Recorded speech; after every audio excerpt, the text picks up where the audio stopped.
Nakuha na ng video ang pananabunot ng estudyante sa kapwa estudyante sa Mangaldan, Pangasinan. Tinutukan niya ni Claire Lacanilaw.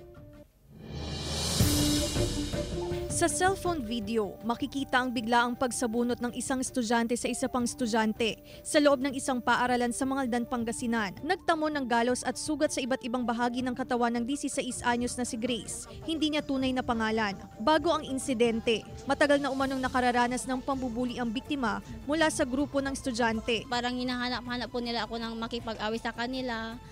Kurso na daw po nila ako na awayin kasi tahimik po ako. Kasi hindi pa ako kilalang pala-away, tapos ganun po yung nangyari sa akin.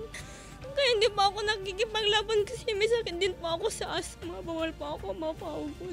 Desidido na magsampa ng reklamo ang ina ng biktima laban sa mga sangkot sa insidente. Hanggang grade 10, wala po siya naging kaaway, hindi po siya nag-guidance. Ngayon lang po ma'am, yung pinagtripan siya. Ayon sa nanabunot na si Dayan, hindi niya tunay na pangalan. Dahil sa inis kaya nagawa niyang saktan ng biktima. Nagsisisi raw siya sa ginawa. Sinabunutan din po ako dati.